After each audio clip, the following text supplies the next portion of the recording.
Today I have a purpose, and an important one to me at that. Today I hope to educate you on the place I call home, Canada, where I grew up watching hockey with my dad, pretending I knew exactly what was going on, and rooting for the Toronto Maple Leafs because my neighbor liked them. I was raised on mashed potatoes, winter nights were spent sledding on the local hill, and summers were on the beach. We watched Full House before bedtime, and my pet polar bear guarded our igloo at night. Just kidding. To further explain why I've chosen to talk to you today about your neighboring country, I've chosen to do so that you may find a common ground between the two of us. Realize that as far as values go, we aren't so different. And maybe by relaying a couple facts about why I'm proud to say I'm Canadian, I might instill in you a respect for the Great North that maybe wasn't there before. So here are 10 facts I found. 1. Canada has more donut shops per capita than anywhere else in the world. 2. Basketball was invented by a Canadian doctor named James Naismith. 3. 20% of the world's fresh water is in Canada. 4. Canada is the second largest country in the world behind Russia. 5. The CN Tower, located in Toronto, Ontario, is the world's tallest freestanding structure. And 6. More Canadians attend college than in any other area of the world. 7. Canadians consume more macaroni and cheese than any other nation in the world. 8. The longest highway in the world is the Trans-Canada Highway. 9. My province was the only place in North America to have a can ban, and up until high school, all our carbonated drinks were bought in glass bottles. And finally, 10. Sandy Gardner, an Ottawa journalist, coined the term Beatles mania in the 60s.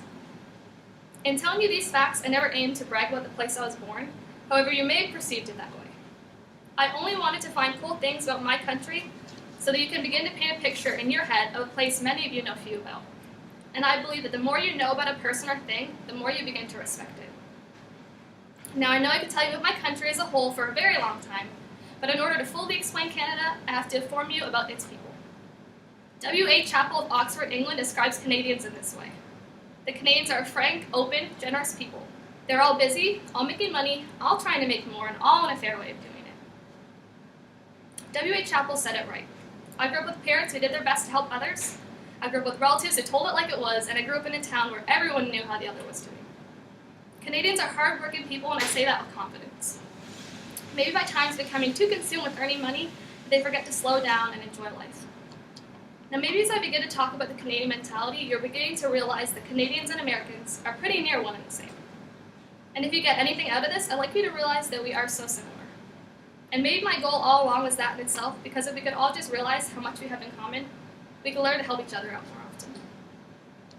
Now I understand that a lot of your opinions of Canadians have been shaped by television shows, but that is terribly hard to avoid. But to understand the dangers of such claims, I want you to think about the image of beauty. Girls and young women and old are aiming for unreachable size zero, the unattainable flawless, and are forgetting that the people they are watching are real people. What a dangerous perception beauty in the media has been, and how strong an effect it has had on this world. It is no different with how we begin to perceive other countries through mass media. The images depicted on your screens of Canadians and other countries alike are shaped by none other than American writers, American directors, American actors and actresses. What action could you take today in finding out real facts about not just Canada, but any other country around you? Books are a great start. Books require research and tangible sources, while TV shows require no research, but the writers choose to depict they can do so, all in the name of fiction. Now, I'm not putting the ball entirely in your court. I think that both Canadians and Americans alike have gotten stuck in self-interest. We're concerned about our government and our people, and by times can barely locate other countries on the map. So I believe if we want to be a generation of change, we must break the chain borders.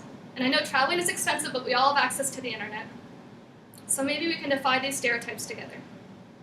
By learning about other places, we begin to love other places. And by loving other places, we begin to show interest in their people. And showing interest in someone else is showing love.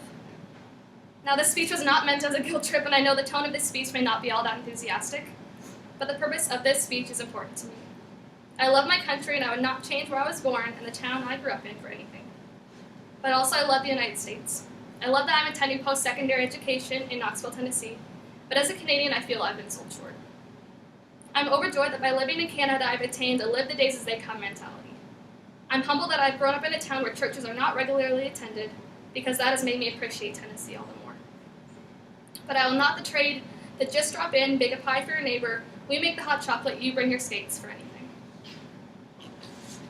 Now, I admit I felt shame when asked, where are you from? But I'll also admit that I'm more ashamed of that shame than the answer to my question. Because truthfully, I'm proud of where I was born, but maybe my voice isn't loud enough for others to hear because Canadians are raised in humility. If there was one thing my parents taught me since I was a little girl was that self-praise is no praise at all. And maybe by times I haven't stuck to this mentality as strongly as I should have, but I believe the people around you greatly shape you to the person you are today, for the better and for the worse. I believe by times Americans could learn from us. I've watched and heard of families in America striving to achieve this American dream, and I'd like to tell you there is hope that a country can prosper without an inner yearning to be the best. And I believe living without such a strain has helped me not to feel insecure and also has shown me that trying to compete with the people around you is a losing battle. I also believe that Canadians could learn from Americans. I love how in love you are with the place you call home. I love the older brother mentality you adopt when you bring up the United States. And I love how all you band together for a common cause.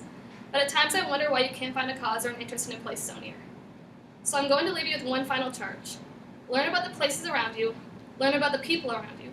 We've been a generation of take it as we see it. Why don't we try to be a generation of take it when we research it and when we see it firsthand? Contrary to popular belief, I do not say A at the end of every sentence. Canadian bacon is ham, that's all. I do not live in an igloo or own a pet polar bear.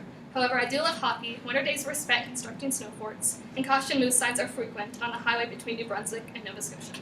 Thank you.